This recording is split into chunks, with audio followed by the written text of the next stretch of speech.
బల్లెం టీడీపీలోని కొన్ని వర్గాలు ఇప్పుడు ఈ పదం గురించి ఎక్కువగా మాట్లాడుకుంటున్నాయట.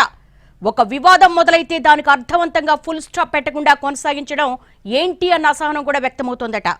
చంద్రబాబు ప్రకటన, పవన్ కళ్యాణ్ రియాక్షన్ పై టీడీపీలో జరుగుతున్న తాజా చర్చ ఏంటి? నేతల భిన్నాభిప్రాయాలు ఎలా ఉన్నాయి? Let's watch. చంద్రబాబు ప్రకటించిన 2 సీట్లకు కౌంటర్గా జనసేన నుంచి పవన్ కళ్యాణ్ కూడా 2 సీట్లను ప్రకటించడంతో పాటు ఆయన చేసిన కామెంట్స్ ఇప్పుడు టీడీపీలో చర్చనీయాంశమవుతున్నాయి. పవన్ జనసేనతో ప్రస్తుతానికి ఇబ్బంది లేకున్నా భవిష్యత్తు ఎలా ఉంటుందోనన్న ఆందోళన పార్టీ వర్గాల్లో పెరుగుతుందట. ఓ విధంగా జనసేన పార్టీ పక్కలో బల్లెమవుతుందా అన్న భయం టీడీపీ వర్గాల్లో పెరుగుతున్నట్టు తెలిసిందే. మండపేట సిట్టింగ్ సీటు టీడీపీదే, పైగా అక్కడ టీడీపీకి బలముంది. ఎమ్మెల్యే హ్యాట్రిక్ కొట్టి ఉన్నారు. అలాంటి సీట్లో చంద్రబాబు ప్రకటన చేస్తే ఇంత సీరియస్ గా తీసుకోవాల్సిన అవసరం ఏముందనే చర్చ ఇప్పుడు టీడీపీలో జరుగుతోందట. మండపేట, అరకు సెగ్మెంట్లలో 2 సీట్లు ప్రకటిస్తే పోటీగా తాను కూడా రాజోలు, రాజానగరం 2 స్థానాలను పవన్ ప్రకటించడం వల్ల టీడీపీకి ఇబ్బంది లేదు గాని పవన్ ప్రకటన ఇంపాక్ట్ మీదే ఆందోళన వ్యక్తమవుతుందంటున్నారు. పవన్ కళ్యాణ్ కామెంట్లకు కొనసాగింపుగా నాగబాబు సోషల్ మీడియా వేదికల్లో పోస్టింగ్లు పెట్టడం వంటిది టీడీపీ క్యాడర్ను మరింతగా రెచ్చగొట్టినట్టవుతుందన్నది పార్టీలో ఎక్కువ మంది మాట.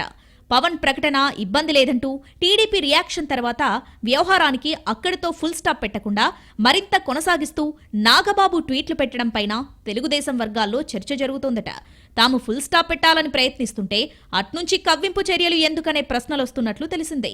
ఇది ఇక్కడితో ఆగకుంటే భవిష్యత్తులో జరిగే చిన్నపాటి వ్యవహారాలకు కూడా పార్టీ అధిష్టానాల మధ్య, అధినేతల మధ్య గ్యాప్ పెరిగే ప్రమాదముంటుందని అంటున్నారు. నాయకులు చెప్పినట్టల్లా పార్టీ అధినాయకత్వం వింటూ ఉంటే కింది స్థాయి నుంచి ఇదే రకమైన ఒత్తిడి ప్రతి సెగ్మెంట్లో వస్తుందని, అప్పుడు పరిస్థితి మరింత క్లిష్టంగా మారుతుందని అంటున్నారట కొందరు టీడీపీ నేతలు. నాయకత్వం క్యాడర్కు నచ్చచెప్పుకోవాల్సిన అవసరం ఉంటుందని, అలాగే రేస్లో ఉన్న లీడర్లకు అర్థమయ్యేలా వివరించాల్సి ఉంటుందని, ఆ పని వదిలేసి అధినాయకత్వమే బ్యాలెన్స్ తప్పితే ఇబ్బందులు పెరుగుతాయన్నది టీడీపీ నేతల అభిప్రాయంగా తెలిసిందే. జరుగుతున్న వ్యవహారం చూస్తుంటే పక్కలో బల్లాన్ని పెట్టుకున్నట్టే ఉంటుందేమోననే ఆందోళన వ్యక్తమవుతుందట తెలుగుదేశం వర్గాల్లో. ఏ మాట మాట్లాడాలన్నా, ఏ పని చేయాలన్నా, ఏ నిర్ణయం తీసుకోవాలన్నా స్వేచ్ఛగా వ్యవహరించలేని పరిస్థితుల్లోకి తామెళ్తున్నట్టు అనిపిస్తుందని అంటున్నారు. ప్రతి అంశంలోనూ అవసరానికి మించి ఆలోచన చేస్తూ కూర్చుంటే రాజకీయం చేయలేమనేది కొందరి భావనగా కనిపిస్తుందట. ఇదే సందర్భంలో పార్టీలో మరో చర్చ జరుగుతున్నట్టు తెలిసింది.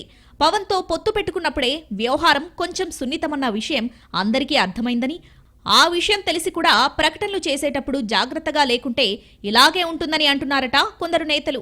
అందుకే చంద్రబాబు అభ్యర్థులను ప్రకటించకుండా ఉంటే బాగుండేదనేవారు లేకపోలేదు. ఎవరు అవునన్నా కాదన్నా పార్టీ కష్టకాలంలో ఉన్నప్పుడు పవన్ ఆదుకున్న మాట వాస్తవమేననే విషయాన్ని గుర్తుంచుకోవాలన్నది ఇంకొందరి మాట. ఈ క్రమంలో కొంచెం ఇబ్బందికర పరిణామాలున్నా సర్దుకుపోవాల్సిన అవసరం ఉందని గుర్తు చేస్తున్నారు సదరు నేతలు.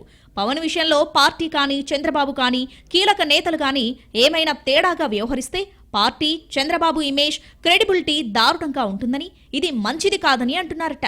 ఈ క్రమంలో పవన్ విషయంలో సర్దుకుపోవాలని వస్తున్న సూచనలు కరెక్టేనని అంగీకరిస్తూనే మరోవైపు పక్కలో బల్లం బాధలు తప్పవనే భావన కూడా ఇంకొందరి మాటల్లో కనిపిస్తుందట. మొత్తంగా తాజా ఎపిసోడ్పై టీడీపీలో గట్టిగానే చర్చ జరుగుతుంది అన్నది మాత్రం వాస్తవం.